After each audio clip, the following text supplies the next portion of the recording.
দেশের এই পরিস্থিতিতে অনেক দিনই হয় বাজারে যে বাজার করা হয় না। টুকটাক তো এলাকা থেকে করা হয়, কিন্তু বাজারে যে বাজার করা অনেক দিনই হয় না। একই তো হচ্ছে দেশের এই অবস্থা, এরপরে হচ্ছে বাজারের যে চড়া দাম, এটা দেখে আসলে মাথা ঘুরে পড়ার অবস্থা। এর জন্য ভাবি বাজারে যে মাথা ঘুরে না পড়ে বাসায় থেকে কম খেয়ে সুস্থ থাকা অনেক ভালো। আর কতদিন ভাবলাম একটু বাজারে যাই, যে দেখে আসি পরিস্থিতি কি। যেহেতু শুনছি যে স্টুডেন্টরা বাজারে যে সব জায়গায় অ্যালার্ট করে দিচ্ছে এবং বলে দিচ্ছে জিনিসের দাম কত। দিন পরে বাজারে গেলাম, ভাবলাম একটু স্বস্তি পাবো। কোথায় আর স্বস্তি হলো, সেই আগের যা তাই।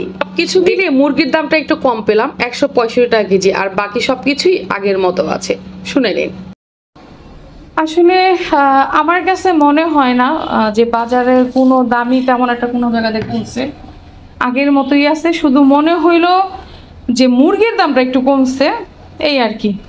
মুরগি নিল হচ্ছে 165 টাকা কেজি, তাতে মনে হয় মুরগিটা একটু কমছে। মাছ, পাঙ্গাস মাছ হচ্ছে নিচে 190 টাকা কেজি, পটল 60 টাকা কেজি, সরি 40 টাকা নিচে কেজি। আর এইটা কি বলে, এটাকে রেখা না কি যেন, এটা নিচে 60 টাকা কেজি।